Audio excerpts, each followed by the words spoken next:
वाहिगुरु जी का खालसा वाहिगुरु जी की फतेह।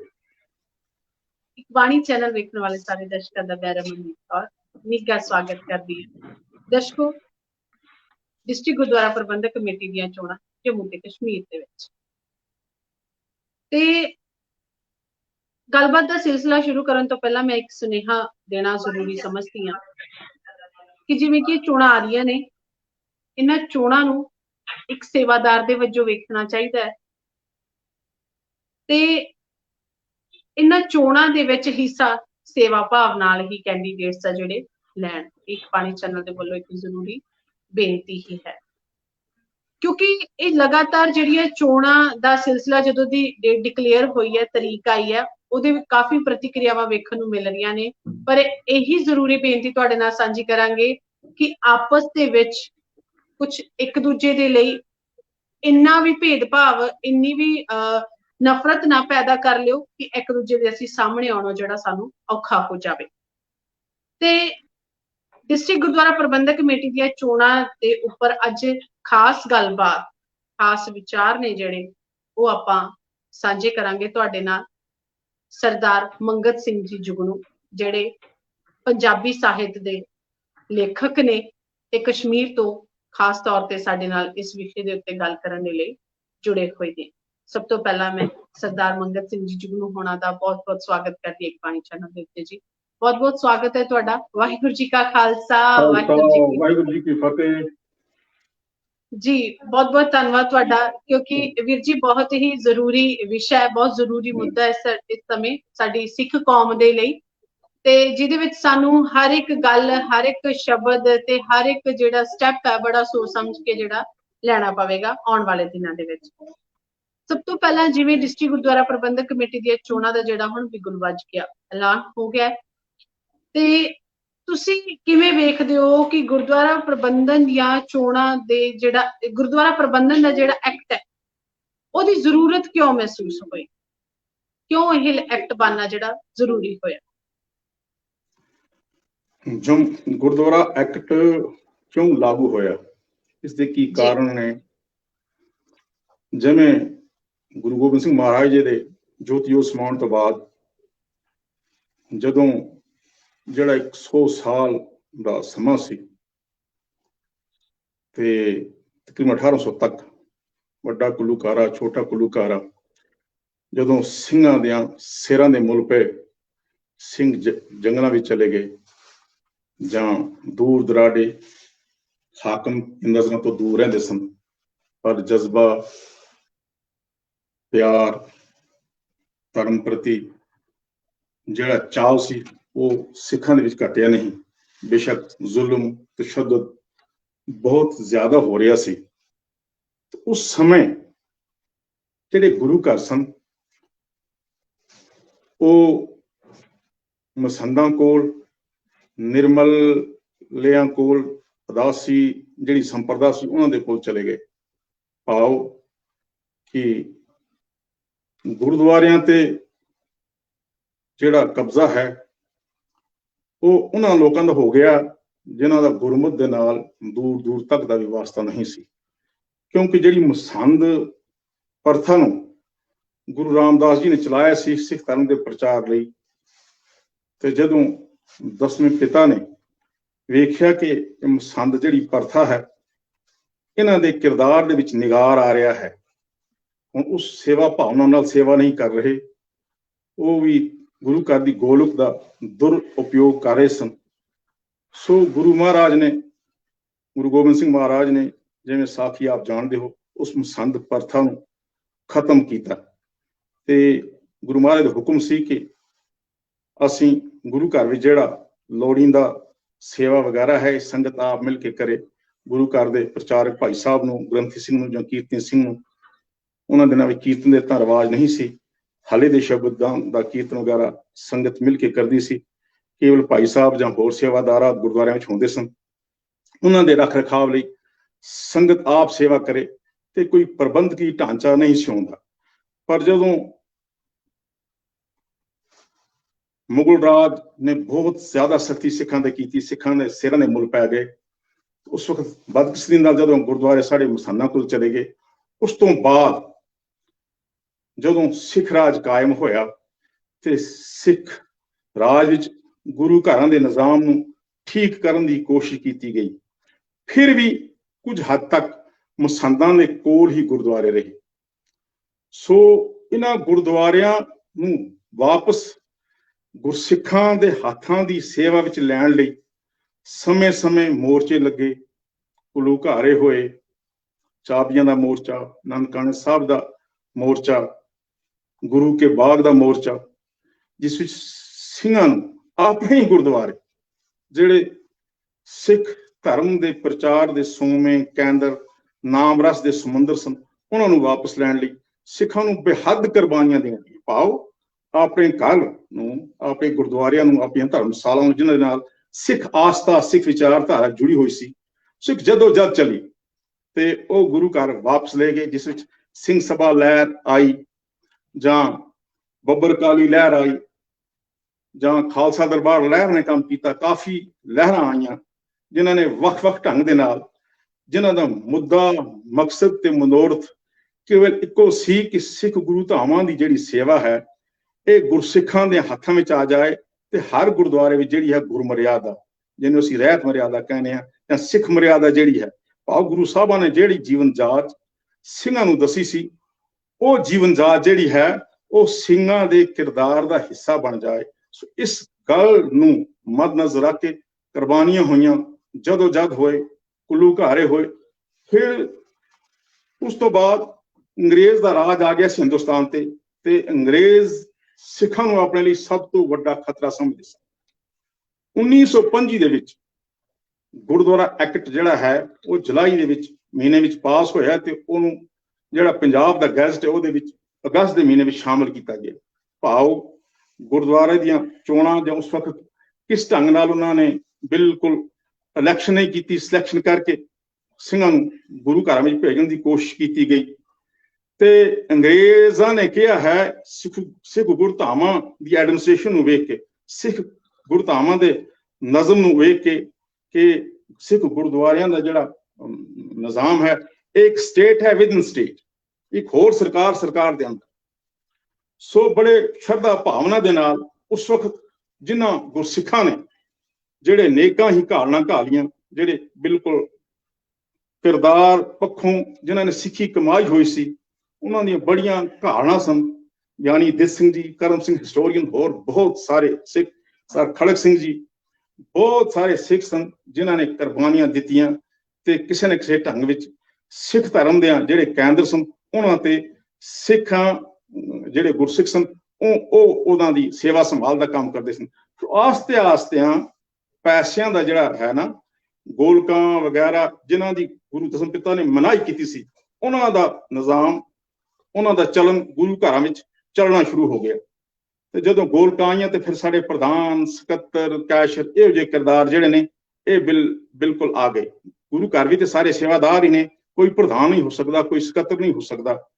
ਖੈਰ, ਹੁਣ ਗੁਰੂ ਘਰ ਨੂੰ ਚਲਾਉਣ ਵਾਸਤੇ ਅਗਰ ਸਿੰਘਾਂ ਨੇ ਇਸ ਗੱਲ ਨੂੰ ਵਕਤਨ ਜਾਂ ਆਸਤਾ ਸਵੀਕਾਰ ਵੀ ਕਰ ਲਿਆ ਕਿ ਹੋਣੇ ਜ਼ਰੂਰੀ ਨੇ, ਪਰ ਅਸੀਂ ਤਾਂ ਇਹ ਨਹੀਂ ਕਹਿੰਦੇ ਕਿ ਸਾਰਾ ਪ੍ਰਬੰਧਕੀ ਢਾਂਚਾ ਜਿਹੜਾ ਹੈ ਉਹ ਗਲਤ ਹੈ, ਨਹੀਂ। ਪਰ ਫਿਰ ਬਾਅਦ ਵਿੱਚ ਇਸ ਪ੍ਰਬੰਧਕੀ ਦਾ ਇਹ ਅਸਰ ਹੋਇਆ, ਜਿਹੜੇ ਪ੍ਰਬੰਧ ਵਿੱਚ ਆਏ ਲੋਕ ਤੇ ਉਹਨਾਂ ਨੇ ਆਪਣੇ ਆਪ ਨੂੰ ਬਿਲਕੁਲ, ਪਹਿਲੇ ਤਾਂ ਬੜੇ ਕਿਰਦਾਰ ਵਾਲੇ ਲੋਕ ਸਨ, ਆਸਤਾ ਇਹਦੇ ਵਿੱਚ ਨਿਗਾਰ ਆਉਣਾ ਸ਼ੁਰੂ ਹੋ ਗਿਆ। ਇਹ ਗੱਲ ਸੀ ਗੁਰਦੁਆਰਾ ਐਕਟ ਜਦੋਂ 1925 ਵਿੱਚ ਲਾਗੂ ਹੋਇਆ। ਫਿਰ ਮੈਂ ਜੰਮੂ ਕਸ਼ਮੀਰ ਦੇ ਸੰਦਰਭ ਵਿੱਚ ਗੱਲ ਕਰਾਂ ਕਿ ਇੱਥੇ ਵੀ ਗੁਰਦੁਆਰਿਆਂ ਤੇ ਜਿਹੜਾ ਸੀ ਬਿਲਕੁਲ, ਜਦੋਂ ਸਿੱਖ ਰਾਜ ਇੱਥੇ ਖਤਮ ਹੋ ਗਏ ਉਸ ਤੋਂ ਬਾਅਦ ਡੋਗਰਾ ਰਾਜ ਸ਼ੁਰੂ ਹੋਇਆ ਤੇ ਬਿਲਕੁਲ ਜਿੱਥੇ ਜਿਹੜੇ ਸਿੱਖਾਂ ਦੇ ਗੁਰੂ ਘਰ ਸਨ ਉਹਨਾਂ ਵਿੱਚ ਵੀ ਕੁਝ ਐਸੇ ਹੀ ਸੰਪਰਦਾਵਾਂ ਦਾ ਜਿਹੜਾ ਹੈ ਉਹਨਾਂ ਦਾ ਕਬਜ਼ਾ ਹੋ ਗਿਆ। ਉਸ ਕਬਜ਼ੇ ਨੂੰ ਖਤਮ ਕਰਨ ਵਾਸਤੇ ਸਿੰਘਾਂ ਨੇ ਕਸ਼ਮੀਰ ਵਿੱਚ ਜਦੋਜਹਿਦ ਚਲਾਈ, ਜਿਸ ਵਿੱਚ ਪ੍ਰਮੁੱਖ ਸਨ ਸੰਤ ਸਿੰਘ ਤੇਗ, ਕਰਤਾਰ ਸਿੰਘ ਕੋਂਬਲ, ਆਇਆ ਸਿੰਘ ਜੀ ਬਾਗੀ, doctor Harbhajan Singh ji health minister, Surinder Singh ji ਉਹਨਾਂ ਦੇ ਭਰਾ MLA ਵਗੈਰਾ, ਹੋਰ ਜੰਮੂ ਦੇ ਕਾਫੀ ਲੀਡਰ ਜਿਹਨਾਂ ਵਿੱਚ ਪਿਆਰਾ ਸਿੰਘ ਜੀ ਸਨ।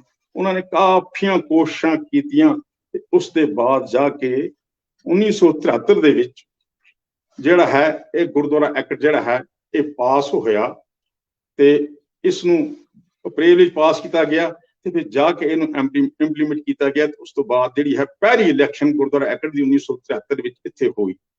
ਤੇ ਪਹਿਲੇ ਇਸ ਇਲੈਕਸ਼ਨ ਦਾ ਜਿਹੜਾ ਗੁਰੂ ਘਰ ਦੀ ਕਮੇਟੀ ਸੀ, ਇਸ ਦੀ ਮਿਆਦ ਜਿਹੜੀ ਸੀ 3 ਸਾਲ ਦੀ ਸੀ।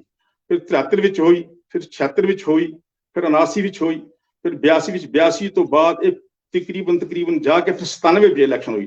97 ਤੋਂ ਬਾਅਦ ਫਿਰ 2014 ਵਿੱਚ ਇਲੈਕਸ਼ਨ ਹੋਈ। ਨਹੀਂ 2003 ਵਿੱਚ ਇਲੈਕਸ਼ਨ, 2003 ਤੋਂ ਬਾਅਦ ਜਾ ਕੇ 2015 ਵਿੱਚ ਇਲੈਕਸ਼ਨ ਹੋਈ, 13-14 ਸਾਲਾਂ ਬਾਅਦ। ਫਿਰ ਇਸ ਦਾ 5 ਸਾਲ ਦਾ ਸਮਾਂ ਕਰ ਦਿੱਤਾ ਗਿਆ।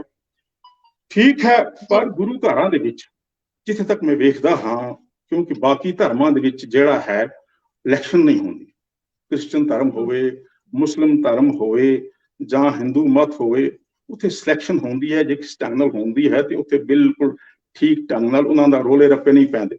ਹੁਣ ਜਦ ਤੋਂ ਇਲੈਕਸ਼ਨ ਦਾ ਨਿਜ਼ਾਮ ਸਿੱਖ ਗੁਰਦੁਆਰਿਆਂ ਵਿੱਚ ਆ ਗਿਆ ਹੈ ਤੇ ਗੱਲ ਜਿਹੜੀ ਹੈ ਸਾਡੀ ਘਰੋਂ ਨਿਕਲ ਕੇ ਬਾਜ਼ਾਰ ਚਲੀ ਗਈ ਹੈ।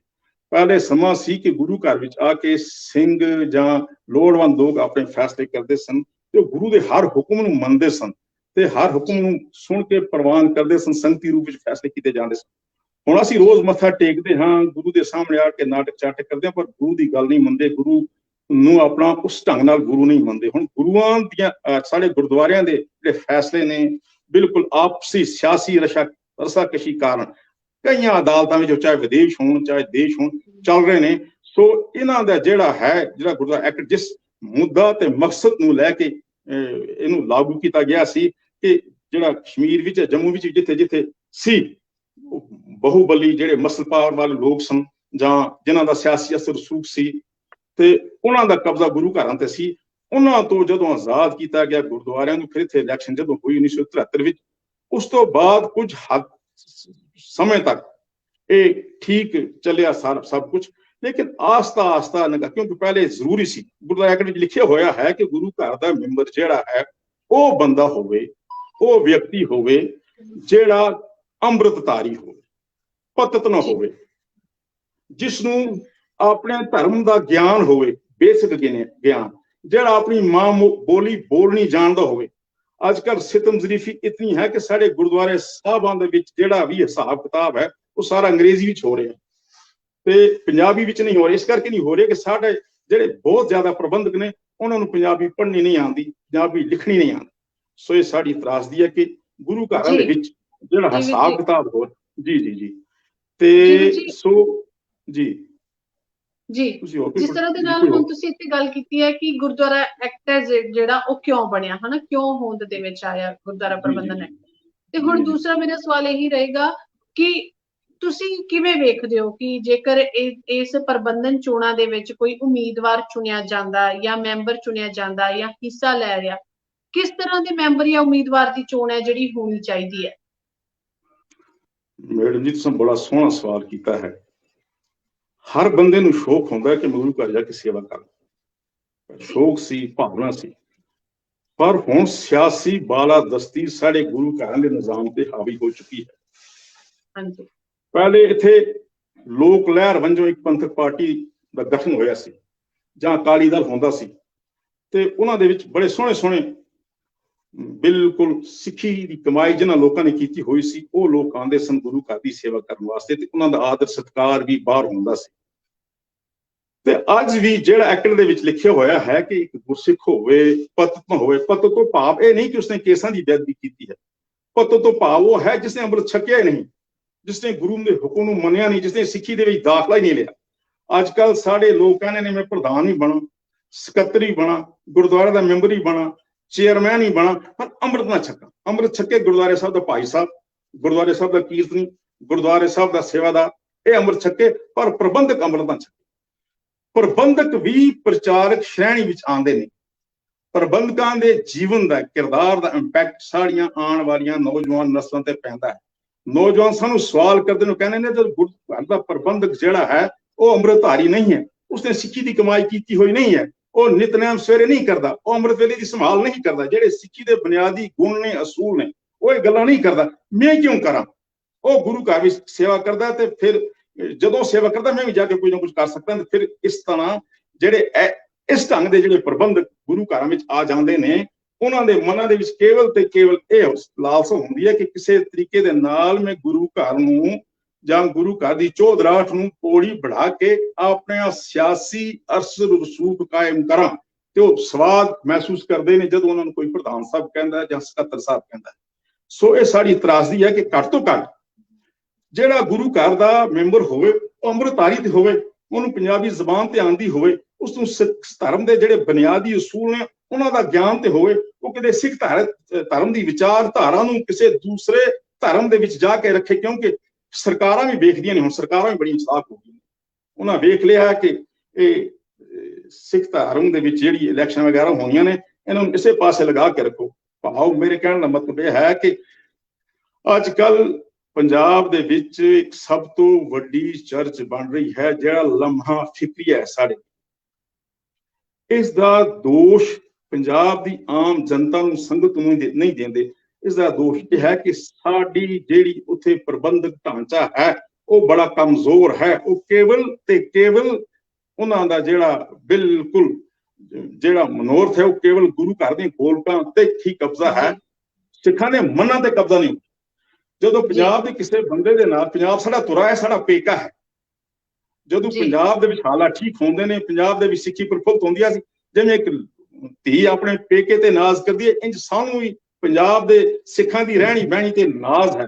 ਜਦੋਂ ਅਸੀਂ ਉੱਥੇ ਦੀ ਸਿੱਖੀ ਦੇ ਵਿੱਚ ਨਿਗਾਰ ਵੇਖਦੇ ਹਾਂ ਤੇ ਸਾਡਾ ਮਨ ਵੀ ਜਿਹੜਾ ਹੈ ਬਿਲਕੁਲ ਇੱਕ ਦਰਦ, ਇੱਕ ਗਮ, ਇੱਕ ਦੁੱਖ ਨੂੰ ਮਹਿਸੂਸ ਕਰਦਾ ਹੈ। ਸੋ ਮੇਰੇ ਕਹਿਣ ਦਾ ਭਾਵ ਇਹ ਹੈ, ਮੇਰੇ ਕਹਿਣ ਦਾ ਭਾਵ ਇਹ ਹੈ ਕਿ ਸਾਡੇ ਜਿਹੜੇ ਪ੍ਰਚਾਰਕ, ਜਿਹੜਾ ਪ੍ਰਬੰਧਕੀ ਢਾਂਚਾ ਹੈ, ਇਹ ਪੰਜਾਬ ਦੇ ਪਿੰਡਾਂ ਵਿੱਚ ਪੁੱਜਦਾ ਹੀ ਨਹੀਂ, ਕੇਵਲ ਤੇ ਕੇਵਲ ਫੋਟੋ ਸ਼ੂਟ ਲਈ ਬਿਲਕੁਲ ਸ਼ਹਿਰਾਂ ਦੇ ਗੁਰਦੁਆਰਿਆਂ ਤੱਕ ਇਹਨਾਂ ਦਾ ਕੰਮਕਾਰ ਜਿਹੜਾ ਉਹ ਸੀਮਿਤ ਹੁੰਦਾ ਹੈ। ਜੇ ਪੰਜਾਬ ਦੇ ਹਰ ਪਿੰਡ, ਹਰ ਘਰ ਵਿੱਚ ਸਾਡੇ ਜਥੇਦਾਰ, ਸਾਡਾ ਪ੍ਰਬੰਧਕੀ ਢਾਂਚਾ, ਸਾਡੇ ਪ੍ਰਚਾਰਕ ਪੁੱਜਣ, ਅੱਜ ਇਹ ਦੁਰਦਸ਼ਾ ਨਾ ਹੋਵੇ। ਬਹਿਰ ਆਜ਼ਮ ਏਸ਼ੀਆ ਵਿੱਚ ਸਭ ਤੋਂ ਜ਼ਿਆਦਾ ਸ਼ਰਾਬ ਕਿਤੇ ਵਿਕਦੀ ਹੈ ਉਹ ਪੰਜਾਬ ਵਿੱਚ ਵਿਕਦੀ ਹੈ, ਤੇ ਇਸ ਨੂੰ ਸਾਡੇ ਧਰਮ ਦੇ ਨਾਲ ਜੋੜ ਦਿੱਤਾ ਗਿਆ ਹੈ। ਜਦ ਕਿ ਸਾਨੂੰ ਬਾਣੀ ਕਹਿੰਦੀ ਹੈ, ਜਿਤ ਪੀਤੇ ਮਤ ਦੂਰ ਹੋਏ, ਬਰਲ ਪਵੇ ਵਿੱਚ ਆਏ, ਆਪਣਾ ਪਰਾਇਆ ਨਾ ਪਛਾਣੀ, ਕਸਮੋਂ ਧੱਕੇ ਖਾਏ। ਮਨਾਹੀ ਹੈ ਸਾਨੂੰ ਕਿਸੇ ਵੀ ਨਸ਼ੇ ਨੂੰ ਨਾ, ਇਹਨਾਂ ਨਸ਼ਿਆਂ ਨੂੰ ਰੁਕਾਉਣਾ ਪ੍ਰਬੰਧਕੀ ਢਾਂਚੇ ਦਾ ਜਿਹੜਾ ਸੀ ਕੰਮ ਸੀ, ਸਾਡੇ ਪ੍ਰਚਾਰਕਾਂ ਦਾ ਕੰਮ ਸੀ। ਮਗਰ ਜਿਹੜਾ ਪ੍ਰਬੰਧਕੀ ਢਾਂਚਾ ਹੈ ਉਹ ਸਿਆਸੀ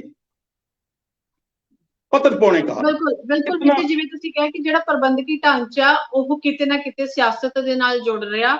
ਸਾਡੇ ਗੁਰਦੁਆਰਿਆਂ ਦੇ ਪ੍ਰਬੰਧਕੀ ਢਾਂਚੇ ਦੇ ਉੱਤੇ ਸਿਆਸਤ ਹਾਵੀ ਹੋਣੀ ਜਿਹੜੀ ਸ਼ੁਰੂ ਹੋ ਗਈ ਆ, ਉਹਦੇ ਕਾਰਨ ਅਸੀਂ ਆਪ ਹੀ ਅਸੀਂ ਰਾਜਨੀਤੀ ਨੂੰ ਆਪ ਹੀ ਆਪਦੇ ਗੁਰਦੁਆਰਿਆਂ ਦੇ ਵਿੱਚ ਜਿਹੜਾ ਇਨਵੋਲਵ ਕਰ ਦਿੱਤਾ। ਤੇ ਵੀਰ ਜੀ ਹੁਣ ਜੇਕਰ ਗੱਲ ਕੀਤੀ ਜਾਵੇ, ਤੁਸੀਂ ਨੇੜੇ ਹੋ ਕੇ ਕਸ਼ਮੀਰ ਦੀਆਂ ਚੋਣਾਂ ਨੂੰ ਵੀ ਦੇਖਦੇ ਹੋ, ਹਨਾ? ਇਹ ਇੱਕ ਸਾਲ ਦਾ, ਪਹਿਲੀ ਗੱਲ ਤਾਂ ਜਦੋਂ ਆਪਾਂ ਕਹਿੰਦੇ ਹਾਂ ਕਿ ਗੁਰਦੁਆਰਾ ਪ੍ਰਬੰਧਕ ਕਮੇਟੀ ਦੀਆਂ ਚੋਣਾਂ, ਤਾਂ ਫਿਰ ਥੋੜਾ ਏਦਾਂ ਜਿਹਾ ਲੱਗਦਾ ਕਿ ਹੁਣ ਕਿਸ ਤਰੀਕੇ ਦੇ ਨਾਲ ਇਲੈਕਸ਼ਨ ਹੋਵੇਗੀ ਤੇ ਇਹ ਇਲੈਕਸ਼ਨ ਹੋਣੀ ਕਿਉਂ ਜ਼ਰੂਰੀ ਆ। ਹੁਣ ਚੋਣਾਂ ਨੂੰ ਤੁਸੀਂ ਦੇਖਿਆ, ਤੁਸੀਂ ਕਿਹਾ ਕਿ ਸਮੇਂ-ਸਮੇਂ ਤੇ ਚੋਣਾਂ ਹੋਈਆਂ ਨੇ, ਤੁਸੀਂ ਕਿਵੇਂ ਦੇਖਦੇ ਹੋ ਕਿ ਜਦੋਂ ਇਹ ਵੋਟਾਂ ਪੈਂਦੀਆਂ ਨੇ, ਜਦੋਂ ਇਹ ਚੋਣਾਂ ਹੁੰਦੀਆਂ ਨੇ, ਉਹਦੇ ਵਿੱਚ ਸੇਵਾਦਾਰ ਆਮੋ ਸਾਹਮਣੇ ਸੇਵਾ ਦੀ ਬਜਾਏ ਇੱਕ ਦੂਜੇ ਦੇ ਟਾਕਰਾ ਕਰਨਾ ਸ਼ੁਰੂ ਹੋ ਜਾਂਦੇ ਨੇ। ਉਸ ਟਾਈਮ ਦੇਖਦੇ ਨਹੀਂ ਕੋਈ ਕਿਹਨੂੰ ਕੀ ਬੋਲ ਰਿਹਾ, ਕਿਹੋ ਜਿਹੀ ਸ਼ਬਦਾਵਲੀ ਦਾ ਪ੍ਰਯੋਗ ਕੀਤਾ ਜਾ ਰਿਹਾ। ਤੇ ਫਿਰ ਉਸ ਦੇ ਬਾਅਦ ਅਸੀਂ ਹੁਣ ਤੇ ਸੋਸ਼ਲ ਮੀਡੀਆ ਆ ਗਿਆ, ਸੋਸ਼ਲ ਮੀਡੀਆ ਦੇ ਉੱਤੇ ਇੱਕ ਦੂਸਰੇ ਨੂੰ ਚੰਗਾ ਨਾਂ ਲਿਖਣਾ, ਕਿਸੇ ਦੇ ਖਿਲਾਫ ਬੋਲਣਾ। ਤਾਂ ਤੁਸੀਂ ਕਿਵੇਂ ਦੇਖਦੇ ਹੋ ਕਿ ਕਿਸੇ ਦੇ ਖਿਲਾਫ ਬੋਲਣ ਦੀ ਬਜਾਏ ਤੁਸੀਂ ਆਪਦੇ ਜਿਹੜੇ ਜੋ ਤੁਸੀਂ ਗੁਰਦੁਆਰਾ ਪ੍ਰਬੰਧਨ ਕਮੇਟੀ ਦੇ ਬਾਰੇ ਵਿੱਚ ਕਰੋਗੇ, ਸੇਵਾ ਕਰੋਗੇ, ਉਹਦੇ ਬਾਰੇ ਜ਼ਿਆਦਾ ਦੱਸਦੇ ਹੋ, ਹਨਾ? ਕਿ ਬਜਾਏ ਇਹਦੇ ਕਿ ਤੁਸੀਂ ਦੂਸਰੇ ਦੀ ਬੁਰਾਈ ਕਰੋ। ਇਹਦੇ ਨਾਲ ਵੀਰ ਜੀ ਜਿਹੜਾ ਏਦਾਂ ਨਹੀਂ ਹੁੰਦਾ ਕਿ ਸਾਡੀ ਕੌਮ ਦਾ ਮੈਸੇਜ ਹੈ ਜਿਹੜਾ ਬਾਹਰ ਚੰਗਾ ਨਹੀਂ ਜਾਂਦਾ। ਜੀ ਤੁਸੀਂ ਬਹੁਤ ਸੋਹਣਾ ਕਿਹਾ ਹੈ। ਮੈਂ ਤੁਹਾਨੂੰ ਗੱਲ ਦੱਸਾਂ ਕਿ ਪਹਿਲੇ ਇੱਥੇ ਜਥੇਬੰਦੀਆਂ ਹੋਣੀਆਂ ਸਨ ਤੇ ਜਥੇਬੰਦ ਜਿਹੜਾ ਢਾਂਚਾ ਸੀ ਉਸ ਦੇ ਵਿੱਚ ਬਿਲਕੁਲ ਇੱਕ ਡਿਸਪਲਿਨ, ਇੱਕ ਨਜ਼ਮ ਜ਼ਬਤ ਦੇ ਵਿੱਚ ਰਹਿ ਕੇ ਮੈਂਬਰ ਕੰਮ ਕਰਦੇ ਸਨ। ਪਰ ਜਦ ਤੋਂ ਇਹ ਆਤੰਕਵਾਦ ਕਸ਼ਮੀਰ ਵਿੱਚ ਫੈਲਿਆ ਹੈ, ਇਸ ਦਾ ਅਸਰ ਸਾਡੇ ਸਿਆਸਤ, ਗੁਰੂ ਘਰਾਂ ਦੇ ਜਿਹੜੇ ਸੇਵਾ ਹੈ ਉਸ ਤੇ ਵੀ ਪਿਆ ਹੈ। ਹੁਣ ਉਹ ਜਿਹੜਾ ਉਹ ਜਥੇਬੰਦਕ ਢਾਂਚਾ ਉਹ ਖਤਮ ਹੋ ਚੁੱਕਿਆ ਹੈ। ਹੁਣ ਕੁਝ ਧਨਾੜ ਲੋਕ ਜਾਂ ਸਿਆਸੀ ਅਸਰ ਰਸੂਖ ਵਾਲੇ ਲੋਕ, ਉਹਨਾਂ ਨੇ ਆਪਣੀਆਂ ਇੰਡੀਵਿਜੂਅਲ ਧੜੇ ਬਣਾਏ ਹੋਏ ਨੇ, ਜਿਹੜਾ ਸਾਡੇ ਪੰਥ ਦੇ ਹਿੱਤ ਵਿੱਚ ਚੰਗੀ ਗੱਲ ਨਹੀਂ ਹੈ। ਹੋਣਾ ਤਾਂ ਚਾਹੀਦਾ ਸੀ ਕਿ ਸਾਡਾ ਪੰਥਕ ਢਾਂਚਾ ਜਿਹੜਾ ਹੈ, ਪੰਥਕ ਜਥੇਬੰਦਕ ਢਾਂਚਾ ਜਿਹੜਾ ਬੜਾ ਮਜ਼ਬੂਤ ਹੋਣਾ ਚਾਹੀਦਾ ਸੀ, ਉਹ ਮਜ਼ਬੂਤ ਨਹੀਂ ਹੈ। ਹੁਣ ਤੇ ਬਿਲਕੁਲ ਇੰਡੀਵਿਜੂਅਲੀ ਆਪੋ ਆਪ ਉਹਨੇ ਫੈਸਲੇ ਲੈ ਕੇ, ਦੋ ਚਾਰ ਦੋਸਤ ਯਾਰ ਮਿਲੇ ਜਾਂ ਇੱਕ ਦੋ ਬੰਦੇ ਮਿਲੇ ਜਾਂ ਇੱਕ ਪਰਿਵਾਰ ਦੇ ਦੋ ਚਾਰ ਬੰਦੇ ਮਿਲੇ ਤਾਂ ਕਹਿੰਦੇ ਨੇ ਚਲੋ ਅਸੀਂ ਆਪਣੇ ਬੰਦੇ ਨੂੰ ਫਲਾਣੇ ਥਾਂ ਤੋਂ ਕਹੀਏ ਉਹ ਇਲੈਕਸ਼ਨ ਲੜੇ। ਮੈਂ ਨਹੀਂ ਕਹਿੰਦਾ ਕਿ ਸਾਰੇ ਹੀ ਖਰਾਬ ਨੇ, ਬਹੁਤ ਜ਼ਿਆਦਾ ਚੰਗੇ ਵੀ ਨੇ, ਪਰ ਕਹਿੰਦੇ ਨੇ ਸਿੰਗਲ ਸਿਨਰ ਸਿੰਕਸ ਦਾ ਬੋਟ।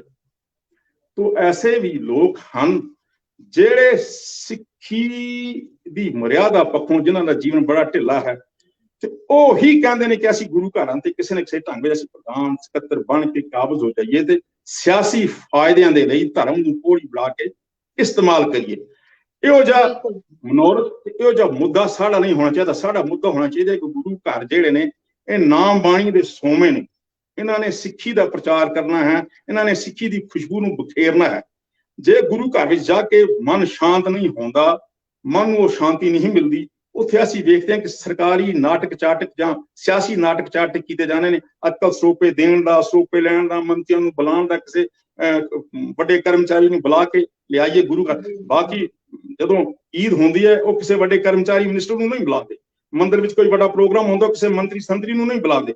ਪਰ ਸਾਡੀ ਕੀ ਮਜਬੂਰੀ ਹੈ ਕਿ ਅਸਾਂ ਦੇ ਜਿਹੜੇ ਵੱਡੇ ਦਿਨ ਨੇ, ਗੁਰਪੁਰਬ ਨੇ, ਵਿਸਾਖੀ ਹੈ ਜਾਂ ਕੋਈ ਹੈ, ਇਹ ਇਹਨਾਂ ਜਿਹੜੇ ਸਿਆਸੀ ਲੋਕ ਨੇ ਜਾਂ ਜਿਹੜੇ ਸਿਆਸੀ ਕੁਰਸੀਆਂ ਤੇ ਬੈਠੇ ਦੇ ਲੋਕ ਨੇ, ਜੇ ਉਹ ਆ ਕੇ ਸਾਡੇ ਗੁਰਦੁਆਰਾ ਸਾਹਿਬ ਵਿੱਚ ਲੈਕਚਰ ਨਾ ਕਰਨ ਤੇ ਕੀ ਸਾਡਾ ਕੰਮ, ਸਾਡਾ ਵੱਡਾ ਦਿਨ, ਸਾਡਾ ਗੁਰਪੁਰਬ, ਸਾਡੀ ਵਿਸਾਖੀ ਮਨਾਈ ਨਹੀਂ ਜਾ ਸਕੇਗੀ?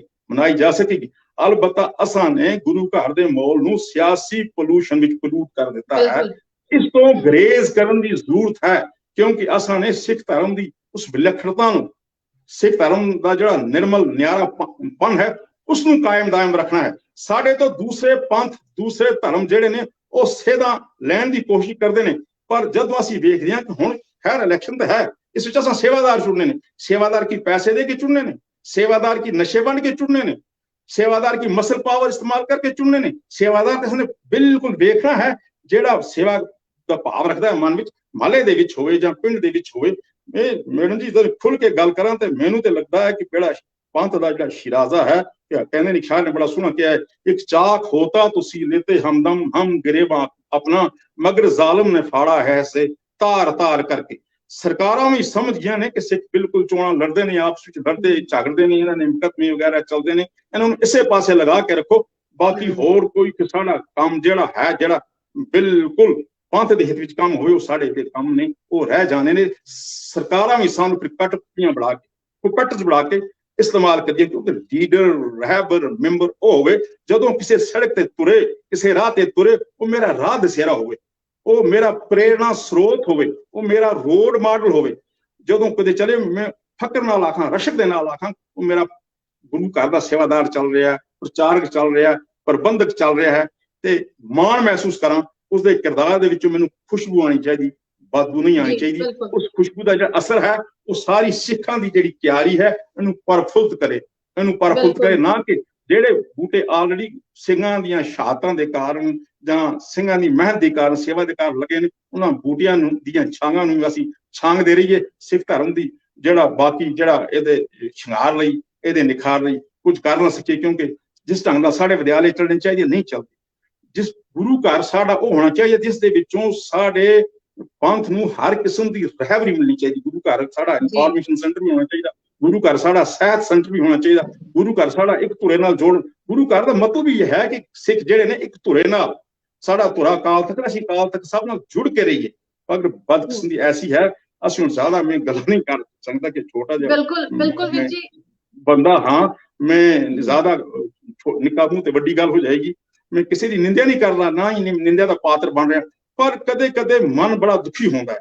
ਹੁਣ ਬਾਕੀ ਇਹ ਗੱਲ ਕਿ ਜਿਹੜਾ ਸਿੱਖ ਧਰਮ ਦਾ ਕਰੀਮ ਤਬਕਾ ਹੈ, ਬੁੱਧੀਜੀਵ ਤਬਕਾ ਹੈ, ਜਦੋਂ ਵੇਖਦਾ ਹੈ ਇਹ ਬਾਂਦਰ ਡਾਂਸ, ਇਹ ਬਾਂਦਰ ਜੰਪ ਜਿਹੜੇ ਅੱਜ ਕੱਲ੍ਹ ਦੇ ਸਿਆਸਤਦਾਨ ਚੋਣਾਂ ਨੂੰ ਲੈ ਕੇ ਖੇਡਦੇ ਨੇ, ਉਹ ਇਸ ਖਜਲ ਖਵਾਰੇ ਵਿੱਚ ਆਉਣਾ ਨਹੀਂ ਚਾਹਦੇ, ਕਿਉਂਕਿ ਇਹ ਬਦਕਿਸਮਤੀ ਰਹੀ ਹੈ। ਹਿੰਦੁਸਤਾਨ ਨੂੰ ਸਿੱਖ ਧਰਮ ਨੇ ਸਭ ਤੋਂ ਈਮਾਨਦਾਰ, ਪੜ੍ਹਿਆ ਲਿਖਿਆ ਪ੍ਰਾਈਮ ਮਿਨਿਸਟਰ ਮਨਮੋਹਨ ਸਿੰਘ ਦੇ ਰੂਪ ਵਿੱਚ ਦਿੱਤਾ ਹੈ।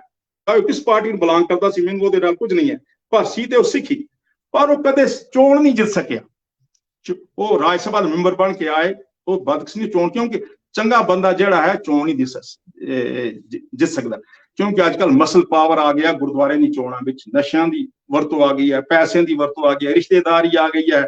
ਤੋ ਇਹਨਾਂ ਗੱਲਾਂ ਨੂੰ ਪਹਿਲ ਦਿੱਤੀ ਜਾਂਦੀ ਹੈ, ਕਿਰਦਾਰ ਨੂੰ ਪਹਿਲ ਨਹੀਂ ਦਿੱਤੀ ਜਾਂਦੀ। ਜੇ ਕਿਰਦਾਰ ਨੂੰ ਪਹਿਲ ਦਿੱਤੀ ਜਾਂਦੀ ਹੁੰਦੀ ਤੇ ਬਿਲਕੁਲ ਸਾਫ਼ ਸ਼ਫਾਫ ਕਿਰਦਾਰ ਵਾਲੇ ਪੜ੍ਹੇ ਲਿਖੇ ਅੰਮ੍ਰਿਤਧਾਰੀ ਨਿਤਨੇਮੀ ਲੋਕ ਜਿਹੜੇ ਗੁਰੂ ਘਰ ਦੀ ਸੇਵਾ ਵਿੱਚ ਆਉਂਦੇ ਤੇ ਗੁਰੂ ਘਰ ਦਾ ਜਿਹੜਾ ਪ੍ਰਬੰਧ ਹੈ ਬੜੇ ਸੋਹਣੇ ਪਿਆਰੇ ਤੇ ਸੁਚੱਜੇ ਢੰਗ ਨਾਲ ਚੱਲਦਾ। ਇਸ ਗੱਲ ਦਾ ਦੁੱਖ ਹੈ ਇਸ ਜਿਹੜੀਆਂ ਚੋਣਾਂ ਜਿਹੜੀ ਵੋਟ ਹੈ ਸਾਡੇ ਕੋਲੇ ਵੋਟ ਸਾਡੇ ਕੋਲ ਜਿਹੜੀ ਹੈ ਪਹਿਲੇ ਤੇ ਗੁਰੂ ਸਿਲੈਕਸ਼ਨ ਹੋਣੀ ਚਾਹੀਦੀ, ਕਿਉਂਕਿ ਬਿਲਕੁਲ ਵੋਟਾਂ ਦੇ ਰਾਹੀਂ ਅਸੀਂ ਇੱਕ ਦੂਸਰੇ ਨਾਲ ਲੜਦੇ ਹਾਂ, ਇੱਕ ਦੂਸਰੇ ਦੀ ਇੱਜ਼ਤ ਛਾਲਦੇ ਹਾਂ, ਇਹ ਚੰਗੀ ਗੱਲ ਨਹੀਂ ਹੈ। ਸਾਡੀ ਰਿਸ਼ਤੇਦਾਰੀਆਂ ਟੁੱਟ ਜਾਂਦੀਆਂ ਨੇ, ਸਾਡੇ ਲਿਹਾਜ਼ ਟੁੱਟ ਜਾਂਦੇ ਨੇ। ਬਿਲਕੁਲ ਛੋਟੀ ਜਿਹੀ ਤਾਂ ਸਾਡੀ ਕੌਮ ਹੈ ਕਸ਼ਮੀਰ ਤੋਂ ਵਿੱਚ ਅਸੀਂ ਤਕਰੀਬਨ 60-70 ਹਜ਼ਾਰ ਸਿੱਖ ਬਸਦੇ ਹਾਂ। ਜੰਮੂ ਵਿੱਚ ਸਾਡੀ ਲੱਖਾਂ ਦੀ ਹੈ ਆਬਾਦੀ, ਮੁਬਾਰਕ ਵਾਲੀ ਗੱਲ ਹੈ, ਪਰ ਅਸਾਂ ਨੇ ਆਪਣੀ ਇਸ ਛੋਟੀ ਆਬਾਦੀ ਨੂੰ ਵੰਡਣਾ ਨਹੀਂ ਹੈ। ਇਹਨੂੰ ਇੱਕ ਘਰ ਦੇ ਵਾਂਗ ਬਿਲਕੁਲ ਜੋੜ ਕੇ ਰੱਖਣਾ ਹੈ, ਤੋੜਨ ਵਾਲਾ ਕੰਮ ਨਹੀਂ ਕਰਨਾ। ਕਿ ਬਾਕੀ ਜਦੋਂ ਚੋਣਾਂ ਹੋਣੀਆਂ ਨੇ, ਚੋਣਾਂ ਦਾ ਪ੍ਰਚਾਰ ਹੁੰਦਾ ਹੈ, ਤੋੜਨ ਦਾ ਕੰਮ ਕੀਤਾ ਜਾ ਰਿਹਾ, ਕਿਉਂ ਸੰਗਤ ਜਿਹੜੀ ਹੈ ਉਹ ਬਿਲਕੁਲ ਟੁੱਟਣ ਨੂੰ ਤਿਆਰ ਨਹੀਂ ਹੈ, ਉਹ ਹਿੱਸਿਆਂ ਵਿੱਚ ਵੰਡਾਈ ਲਈ ਤਿਆਰ ਨਹੀਂ ਹੈ। ਪਰ ਜਿਹੜੇ ਲੀਡਰ ਨੇ ਇਹ ਸੰਗਤ ਨੂੰ ਜਿਹੜੇ ਪ੍ਰਬੰਧ ਨੇ ਜਿਹੜੇ ਪ੍ਰਬੰਧਕ ਢਾਂਚੇ ਲੋਕ ਆਉਂਦੇ ਨੇ ਇਹ ਸੰਗਤ ਨੂੰ ਵੰਡਦੇ ਨੇ। ਗੁਰੂ ਘਰ ਦੀ ਜਿਹੜੀ ਗੋਲਕ ਹੈ ਇਸ ਦਾ ਜਿਹੜਾ ਉਪਯੋਗ ਹੈ ਇਸ ਚੰਗੇ ਢੰਗ ਨਾਲ ਨਹੀਂ ਹੋ ਰਿਹਾ, ਇਸ ਦਾ ਦੁਰਉਪਯੋਗ ਹੋ ਰਿਹਾ ਹੈ, ਜਿਸ ਦਾ ਜਿਹੜਾ ਹੈ ਗਮ ਹਰ ਸਿੱਖ ਨੂੰ ਹੈ, ਹਰ ਨੌਜਵਾਨ ਨੂੰ ਹੈ। ਜੇ ਅਸੀਂ ਚੰਗੇ ਢੰਗ ਦੇ ਨਾਲ ਗੁਰੂ ਦੀ ਗੋਲਕ ਦਾ ਇਸਤੇਮਾਲ ਕਰੀਏ, ਸਾਡਾ ਕੋਈ ਵੀ ਨੌਜਵਾਨ ਬੇਕਾਰ ਨਾ ਰਹੇ। ਹਰ ਨੌਜਵਾਨ ਨੂੰ ਨੌਕਰੀ ਮਿਲ ਸਕਦੀ ਹੈ, ਹਰ ਨੌਜਵਾਨ ਦੀ ਪੜ੍ਹਾਈ ਦਾ ਇੰਤਜ਼ਾਮ ਹੋ ਸਕਦਾ ਹੈ, ਹਰ ਨੌਜਵਾਨ ਨੂੰ ਅਸੀਂ ਕੰਪੀਟੀਟਿਵ ਐਗਜ਼ਾਮ ਵਿੱਚ ਭੇਜ ਸਕਦੇ ਹਾਂ। ਬੇਸ਼ੱਕ ਉਹ ਕਿਉਂਕਿ ਅੱਜ ਕੱਲ੍ਹ ਬਹੁਤੇ ਜਿਹੜੇ ਨੌਜਵਾਨ ਨੇ ਉਹ ਕੰਪੀਟੀਟਿਵ ਐਗਜ਼ਾਮਸ ਦਾ ਜਿਹੜਾ ਫੀਸ ਹੈ ਉਹ ਬਰਦਾਸ਼ਤ ਨਹੀਂ ਕਰ ਸਕਦੇ, ਕਿਉਂਕਿ ਅਸੀਂ ਬਿਲਕੁਲ ਜ਼ਮੀਨਾਂ ਜ਼ਰਾਤਾਂ ਤੇ ਨਿਰਭਰ ਸਾਂ, ਫਿਰ ਨੌਕਰੀਆਂ ਤੇ ਨਿਰਭਰ ਹੋ ਗਏ ਹਾਂ। ਫਿਰ ਇਹ ਜਿਹੜਾ ਆਤੰਕਵਾਦ ਹੈ ਉਸੇ ਕਰਕੇ ਅਸੀਂ ਪਿੰਡ ਛੱਡ ਕੇ ਸ਼ਹਿਰਾਂ ਵਿੱਚ ਆ ਗਏ ਹਾਂ। ਸ਼ਹਿਰਾਂ ਵਿੱਚ ਜ਼ਿੰਦਗੀ ਜੀਣਾ ਜਿਹੜੀ ਹੈ ਬੜੀ ਮੁਸ਼ਕਿਲ ਗੱਲ ਹੈ, ਕਿਉਂਕਿ ਜਦੋਂ ਕਮਾਈ ਦੇ ਜ਼ਰੀਏ ਬਿਲਕੁਲ ਮਹਿਦੂਦ ਹੋਣ ਤੇ ਫਿਰ ਜ਼ਿੰਦਗੀ ਜਿਹੜੀ ਉਹ ਸਾਵੀਂ ਪੱਧਰੀ ਨਹੀਂ ਟੁਰਦੀ, ਜ਼ਿੰਦਗੀ ਦੇ ਵਿੱਚ ਬੜੀਆਂ ਰੁਕਾਵਟਾਂ ਆ ਜਾਂਦੀਆਂ ਨੇ। ਸੋ ਇਹਨਾਂ ਸਾਰੀਆਂ ਗੱਲਾਂ ਨੂੰ ਮੱਦਨਜ਼ਰ ਰੱਖ ਕੇ ਸਾਡੇ ਗੁਰਦੁਆਰੇ ਸਾਡੀ ਰਹਿਬਰੀ ਕਰ ਸਕਦੇ ਸਨ, ਪਰ ਗੁਰੂ ਘਰਾਂ ਵਿੱਚ ਜਿਹੜੇ ਪ੍ਰਬੰਧਕੀ ਢਾਂਚਾ ਹੈ ਉਹ ਆਪ ਬਿਮਾਰ ਹੈ। ਪ੍ਰਬੰਧਕੀ ਢਾਂਚੇ ਨੂੰ ਸਿਹਤਮੰਦ ਕਰਨ ਦੀ ਬਹੁਤ ਜ਼ਰੂਰਤ ਹੈ। ਇਹ ਤਦ ਹੋ ਸਕਦੀ ਹੈ ਕਿ ਜੇ ਅਸੀਂ ਬੇਸਿਕ ਲੈਵਲ ਤੋਂ ਰਿਸ਼ਤੇਦਾਰੀ ਤੋਂ ਬਿਲਕੁਲ ਪੱਖਪਾਤ ਤੋਂ ਪਾਰਟੀ ਪੱਖਪਾਤ ਤੋਂ ਖੜੇ ਹੋ ਕੇ ਅਸੀਂ ਵੇਖਾਂਗੇ, ਚੋਣ ਕਰਾਂਗੇ ਚੰਗੇ ਸੱਚੇ ਸੁਚੱਜੇ ਜਿਹੜੇ ਸਿੰਘ ਨੇ ਉਹਨਾਂ ਕਿ ਜਿਹੜੇ ਪਤਤ ਨੇ, ਜਿਹੜਾ ਆਪ ਪਤਤ ਹੈ ਉਸ ਮੈਨੂੰ ਉਹ ਬਾਕੀ ਦੂਸਰੇ ਨੂੰ ਸਿੱਖੀ ਦਾ ਦਰਸ ਕੀ ਦੇਗਾ। ਸੋ ਇਸ ਗੱਲ ਸਾਰੀਆਂ ਗੱਲਾਂ ਨੂੰ ਮੱਦਨਜ਼ਰ ਰੱਖ ਕੇ ਜਿਹੜੀਆਂ ਹੈ ਚੋਣਾਂ ਵਿੱਚ ਜਿਹੜੀ ਵੋਟ ਹੈ ਸਾਡੇ ਕੋਲ ਇਹ ਗੁਰੂ ਦੀ ਅਮਾਨਤ ਹੈ। ਇਸ ਅਮਾਨਤ ਨੂੰ ਅਸਾਂ ਨੇ ਬਿਲਕੁਲ ਸੋਚ ਸਮਝ ਕੇ ਇਸਤੇਮਾਲ ਕਰਨਾ।